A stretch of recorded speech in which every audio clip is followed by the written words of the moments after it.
I don't have much to say. The brother has broken it down. Couldn't have been said any better. I appreciate your knowledge and your wisdom. Can you explain a little bit about the ODU of Obara Meji for a second? Sure, not a problem. Okay. Obara Meji, okay, is a part of that 16 major ODU. We're talking about the primary ODU. And Obara means to wake up and see. Okay, now, of course, the ODU express themselves, depending on the situation, it can mean something different. And that's when you get into, understanding the movement of the energy. But Obara sustains the idea of the king of lightning. Okay, in the Yoruba, we have a term Ra-Ra, right? And Ra-Ra actually means lightning. Okay, so when you have Obara, you have Oba and you have Ra. So you have king and you have lightning. Now, if you think about what Obara means, the definitive definition is to wake up and see. Wake up and see. This goes back to what Brother Alim just mentioned about the light body. Okay, We're dealing with lightning here. We're dealing with Shango.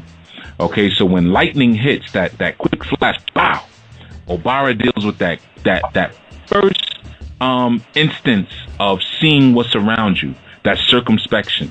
So whenever you see that Odu of Obara Meji, I want you to picture yourself on a hilltop and you're in a storm and the lightning hits, and the moment that lightning hits, you see a bunch of wild animals around you, and then it gets dark again. Okay, that's the energy of Obara Meji.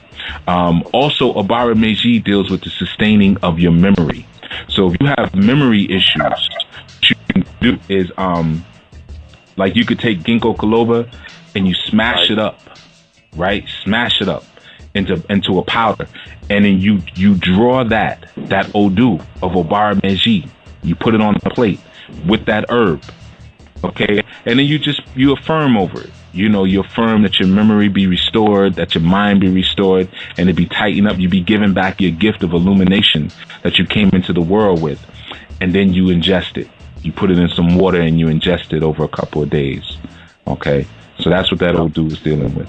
I appreciate it. That Odu was marked for me in Oyo in Nigeria just a few days ago, and I've been kind of studying the Odu, and I really do appreciate your input on a whole nother level. On a whole nother level, brother. I really appreciate you, and may the ancestors again keep you. And just speaking of the ancestors, the question you clarified some things about Egun. Through the diaspora, it's kind of been changed up. You look in Brazil, you look in Cuba, and see the Lukumi systems, and they don't do a whole lot of the Egun masquerade. And you just gave me some insight on how we should be dealing with Egun. You said sometimes we think we'd be dealing with Egun, we would be dealing a whole different level. Hags. Thank you. Yeah. Thank you. So we have to be careful. I appreciate your time and effort, and Brother Alim and your wife, I appreciate you all again. Thank you. And have a good night. No doubt, Brother Wayne. Right, peace. No doubt, Brother Wayne. I appreciate you. Thank you. Yeah, them hags, those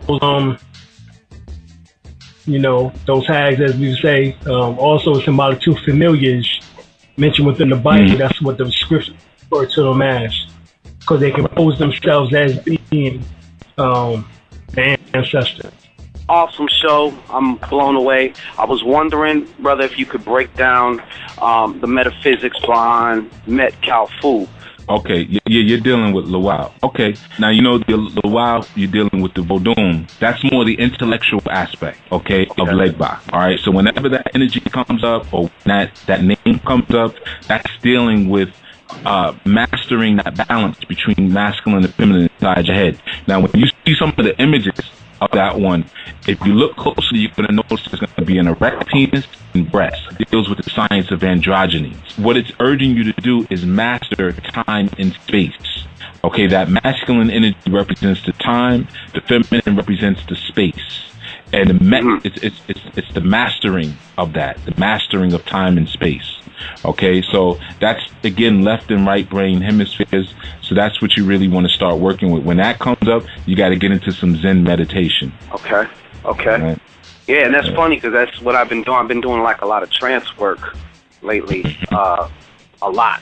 You know, just for the fact of going into trance and learning how things feel when you're in different, different levels of mind and stuff like that. But that's money right there. Okay. Yeah. Mind magic. No problem. Everything ain't dealing with, cracking open a coconut and doing lighting some candles. The brain got some stuff with it too. So you want to use your mind magic. So that's telling you that you one of the mind workers. Okay, so you work that magic. Yeah. All right. Thank you, brother. I appreciate it. Sure, my pleasure. Much love to everybody. There's a lot of controversy that comes up sometimes over the mixing of systems, as we'll call it, when you're dealing with Vodoun, or even like Lukumi or Santeria, where there's, you have the saints and then you have the Orisha. And it's important to always understand that Orisha are evolutionary forces. So they're supposed to change. You're supposed to, look at Muhammad Ali and say, oh, Shango, or Mike Tyson and say, oh, Ogun, Eartha Kitt, oh, Oya. These things are supposed to happen. You're supposed to evolve the perspective and evolve the view. So it's excellent. Like, the question the brother asked, he didn't even ask, from a voodoo perspective, he just threw it in. And that's one of the things that we have to start doing, especially when it comes to technology. These sciences are directly linked to things like nanotechnology, thermonuclear dynamics. All of these different principles were founded upon these negotiations that our ancestors made with the cosmos to understand how electricity moves, how wind moves in the body when we're dealing with energies like Oya, or as some called it, Jehovah, or Storm from the X-Men. There's also a piece that I wanted to share with the brother who called and asked about Obara Miji.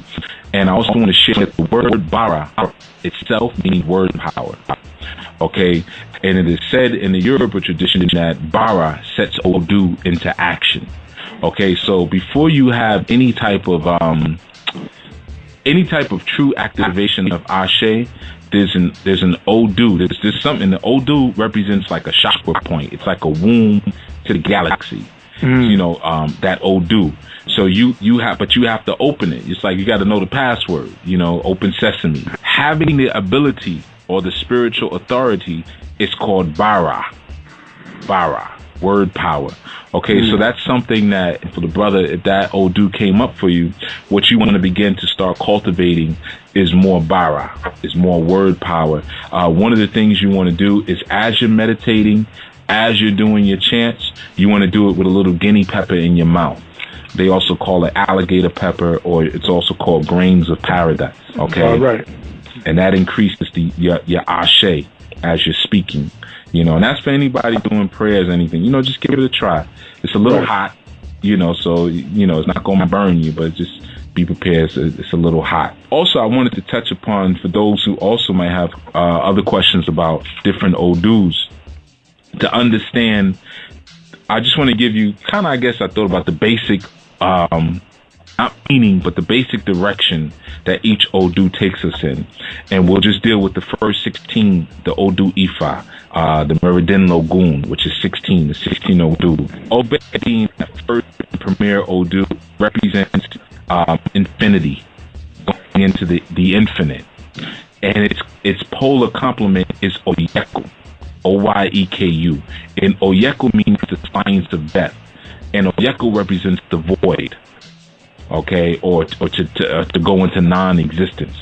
Okay, so you have Obe and Oyeku, and they play off of each other, and they give rise to other energies. And then you have ED. And OD represents, again, when we're talking about the gross matter body, or the condensation of matter, or having molecules contract upon themselves and solidifying into something material, or the mother. This is ED. ED is actually represented by the image of a woman's behind, okay, which represents your foundations in life. And its opposite, or its polar opposite, would be Iwari. In Iwari, Shango exists, and Iwari represents your expansion, moving into space, into infinite empty space to expand yourself. So ED is your contraction, Iwari is your expansion. Okay, and Irosun deals with very similar to water. Take the IR out and you have Oshun. Oshun is the patron of fresh water. He deals with that flow of energy, things flow. And its polar complement would be Owonrin. Owonrin deals with the documentation of energy, not necessarily letting it flow, freezing it down, very similar to a flash of light. Okay, so Owonrin deals with the caging in of energy. And then we have Obara. Brother asked about Obara Meiji. Obara deals with the desire to see. That's why I said it means literally to wake up and see, because it's like Sawubona, which is the Zulu term for, it's a greeting, but Sawubona means I see you, as stolen in the movie The Avatar, James Cameron. That right. I see you.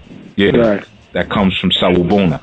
Okay, and that's that Obara Meiji. It means to be, or to identify. Kuichakalia. And then we have its polar opposite would be Kanra, heart realm. So the polar complement of being and knowing, you're dealing with the heart chakra, your middle point, and it's that middle point of indifference where you say, these are the truths that I know, the brutal truths that I know.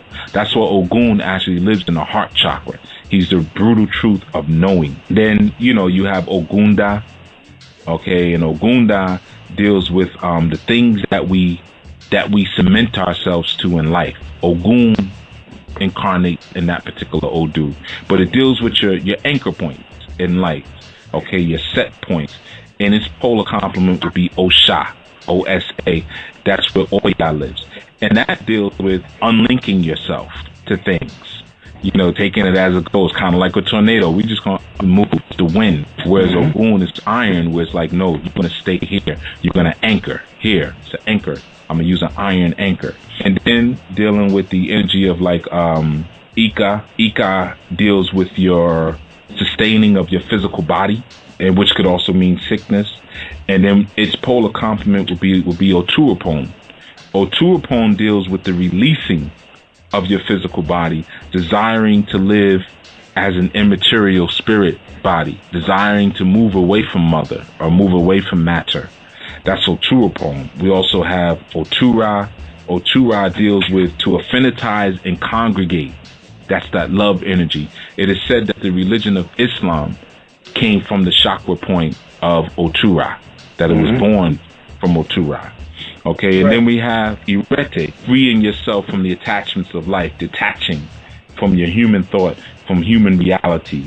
That's dealing with that's people who are kind of like oddballs, as we would call them, people who just kind of march to the beat of their own drum. Then you have Oshe, which deals with compiling or creating things. This deals with fire and also deals with initiation into higher societies and knowing, like initiating into Hermetics will come under Oshe. And then we have Ofun, which deals with the decompiling or disrupting things, breaking them apart, and that would be the final Odu.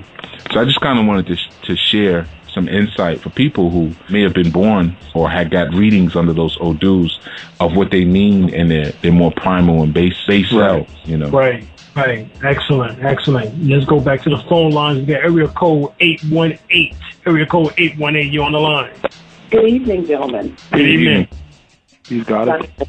I'd like to thank you for bringing this very esteemed guest to our attention. And I have two questions.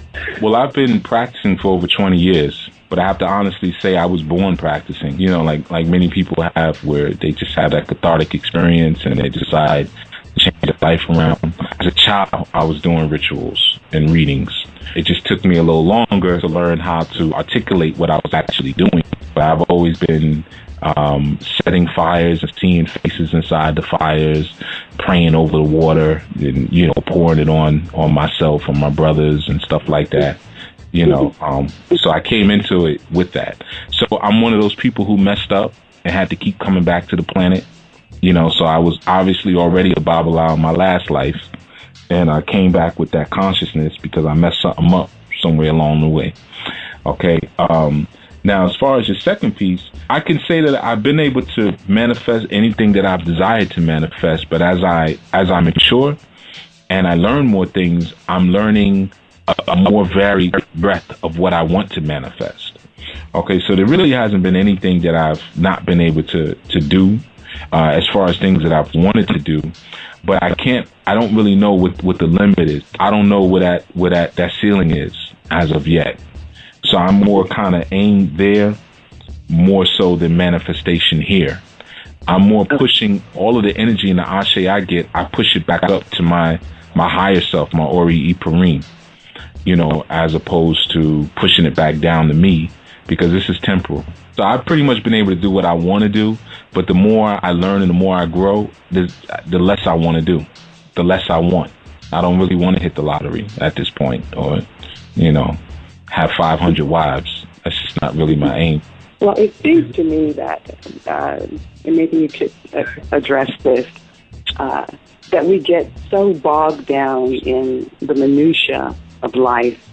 Mm-hmm. You have to wonder, just to make a living and to, keep a roof over our heads and food in our mouths, which are basic human survival things, that what was the purpose in us being here and then having us to the point where we're at a survival level all the time? Mm-hmm. Well, the thing is, the purpose in being here is unique. My purpose, I might go outside of my house tonight to take my garbage out and get ran over by a truck. My purpose may have been only to just tell you what I just told you. It's unique for each and every one of us. That survival and utility mode, that's typically based on what we consider our creature comforts and our needs to be. You have people who have no homes and they wander, or they sleep in national parks, in shacks, in makeshift tents, and they're much more free, than someone at par with a full tank of gas. It really is a personal preference.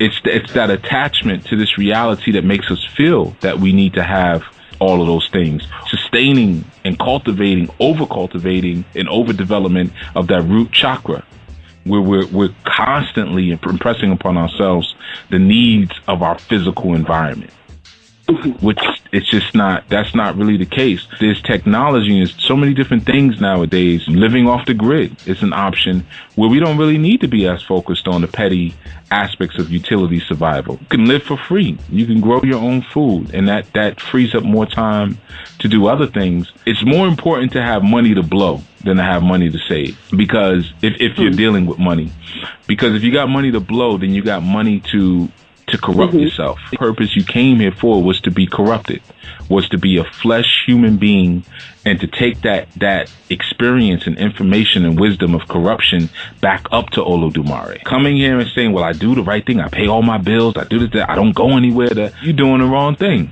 If that was the case, you could have just stayed in the Garden of Eden. If you just wanted to be a robot, you came here to live. Can you perform any type of supernatural powers, telekinesis, teleportation, touch healing, distant healing, or telefuture? Well, of course. Those are things that I do on a daily. I work with a lot of different people. As far as some of the things that we would call supernatural, I don't really consider it to be supernatural. It's just me being who I am. And that goes back to, again, that ODU of Obara. So every day I figure out ways to become more of myself. And the Ogun and the things that you were speaking about, those Orisha, what those are those are images, reflections, and blueprints to the different things that we can do, to who we are. So when you talk about long distance healing or like even astral projection, well, the concept is taught to us through the Orisha Ochosi, who's a hunter. Okay, and then the more we learn about this particular Orisha, the more we learn about the things that we have inside of us, the things that we can do. There's a lot of things that I do every day. Teleportation, no, I don't really have an interest in that right now. It doesn't, for what I need, it's not as relevant. But there's some other things that I do on a daily that people call miraculous, that I consider to be a part of what we all can do, you can select to be that energy that astral projects.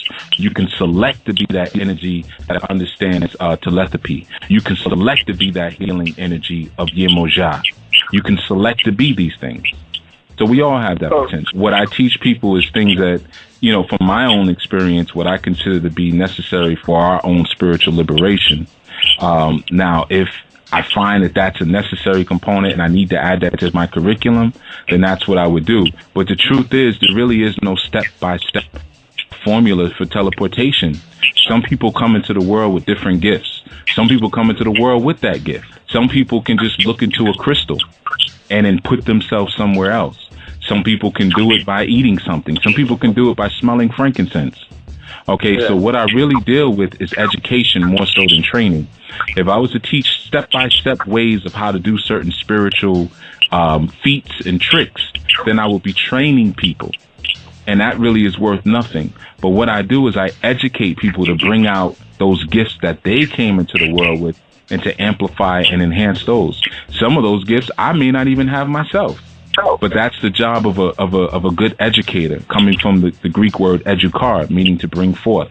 The good job of an educator is to bring forth that specialness that we all have inside of us. If it's teleportation, then I'll work with you in that. But I don't really need to give you a step-by-step. I just need to teach you how to get to your soul level and nothing be revealed to you. Your own thing is, though, brother, we all come in at different levels, though.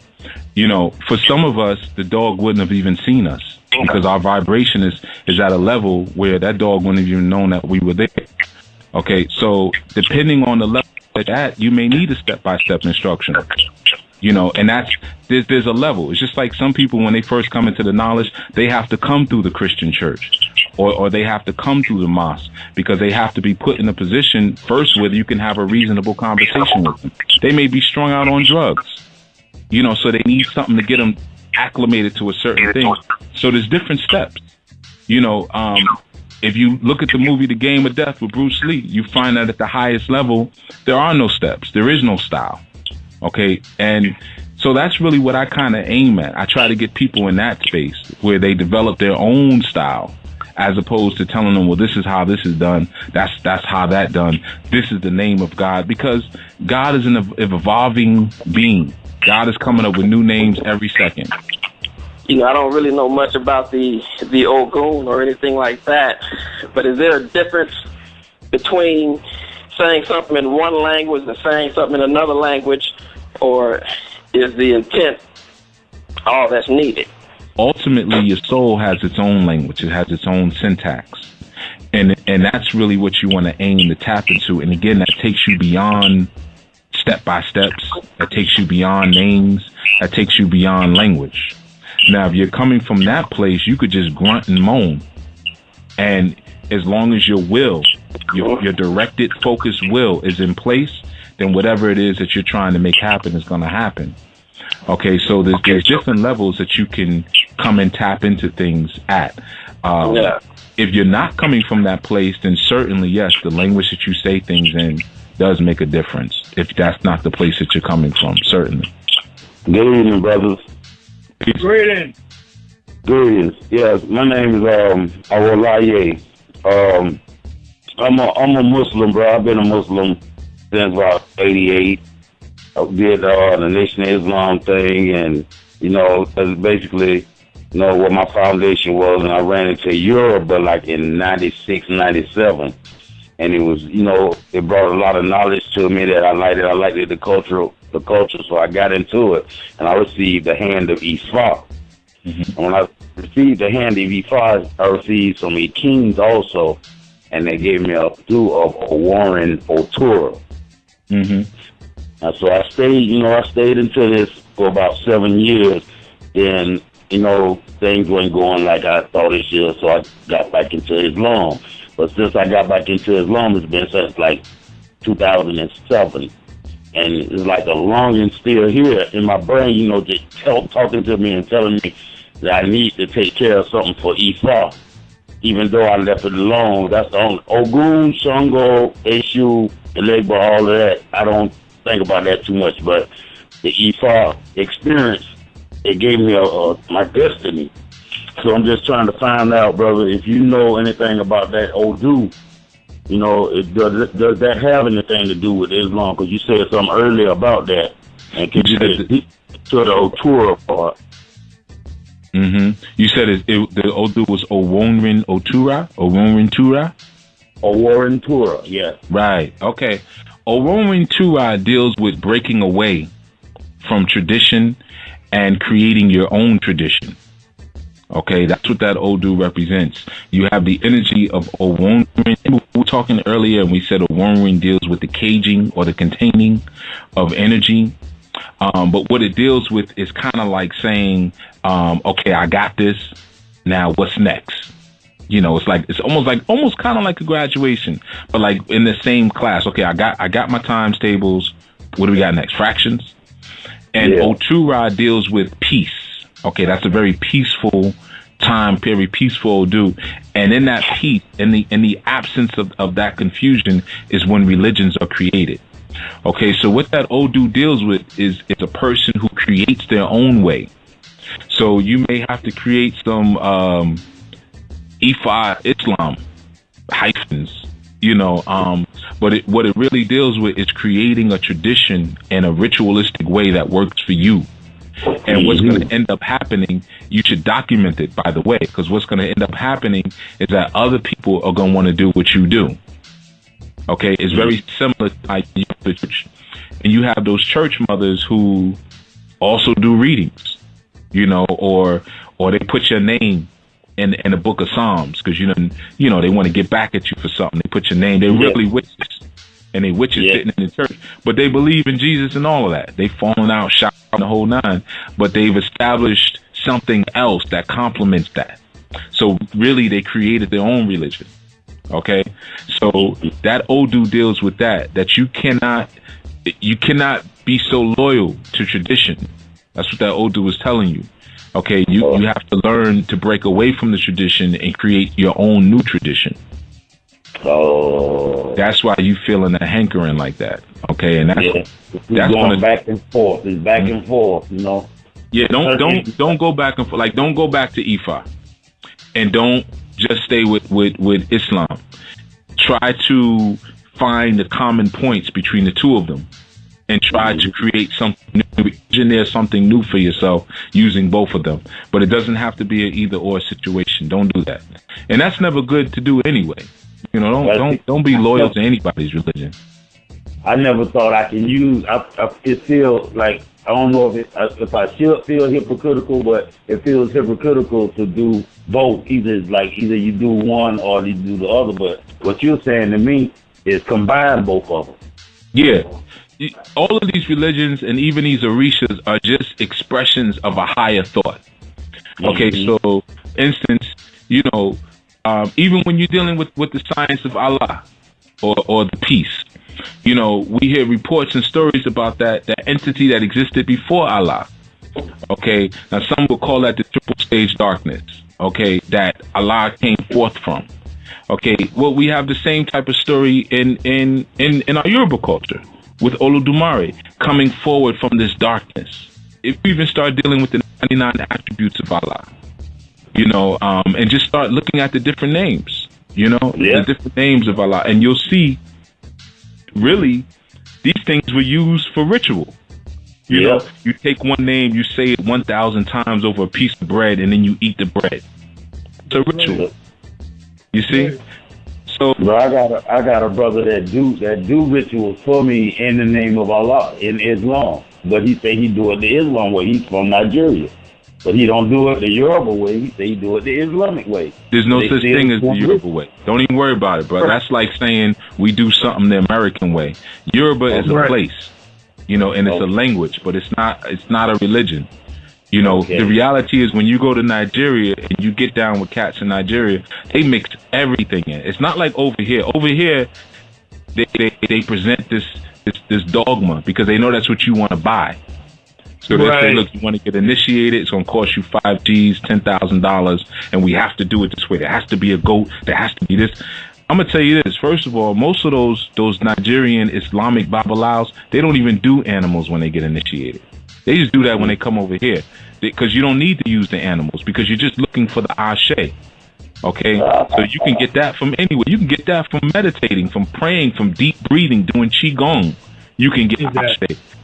Matter of fact, Brother Alim was one of the first, if not the first people. I heard him on a tape some years back, and he was sharing how much energy is released in ejaculation.